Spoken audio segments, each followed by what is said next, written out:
FightFan.net here with the 135-pound champion, Ricky Johnson. Second round submission, Rise at Cologne. Yeah, I'll take it. I was trying to keep my first round streak going, but he came out. He's a buzzsaw. He overwhelmed me, and my patience got the better of me in that first round. I tried to stay patient. He came out game from the bell. So like I said, he's one of the toughest guys I fought, but my Gracie Jiu-Jitsu prevailed in the end. So. Yeah.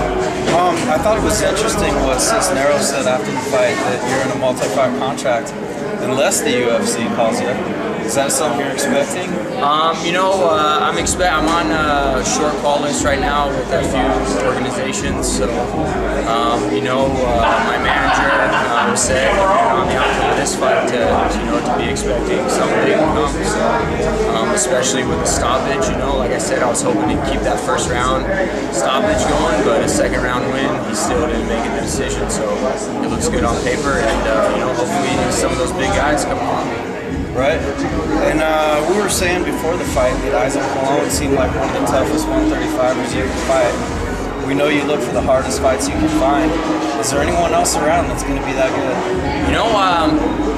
I liked the fight with him as soon as they told me, just because he's been fighting longer than I've been training. Like, he was an amateur forever, and he just turned pro. So I thought he was going to be a tough, fun fight. I was saying that the whole camp. It's going to be a fun, exciting fight, and and that's what I look forward to, is guys that come in there to bring it. He did have me in trouble for a little bit, and those are the fights that I think fans want to watch, is where you're on edge because, well, is this going to happen? I don't know, and then it turns around. So those are the fights I like, and I don't know anybody else out there. I don't like calling people out, so whoever they throw at me next is, who I'll take. All right. And 135, you look great at that weight, but are you locked in there, or can you fight at another weight if you have to?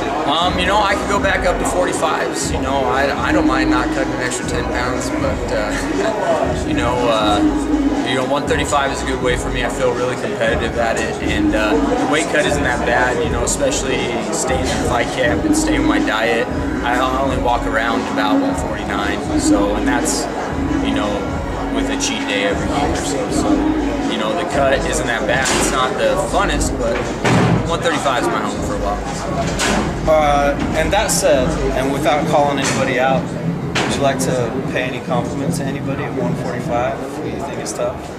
My teammate Tom Thompson, man. He's the next big thing to come out in Colorado. You need to look out for him. 145 pounders, they need to beware. He's one of the toughest guys that I know. That's part of the reason why I moved down to 35 was because of guys like Tommy Thompson. Yeah. And now Infinite just debuted another fighter at your weight tonight. Yeah, Jake. That's good. Jake is one of our main training partners. He's been training at our gym for years, and he's well-rounded. He's probably one of the most well-rounded debut fighters that I've seen in a while. And every day in training he knows to bring it, and I'm so proud that he won tonight and went out there and had fun.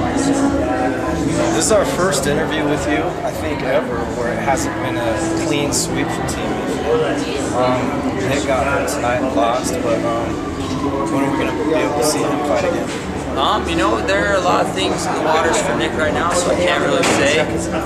Some really big things that are going to change his life coming up here in the next few weeks, so we'll let him keep everybody posted on that, but it's all for the better, and he'll keep his head up. He's a tough guy. Been here before. Cool. Let's watch for that life change, and watch for you, Ricky. Hey, thanks. As always, thanks. Hey, don't forget.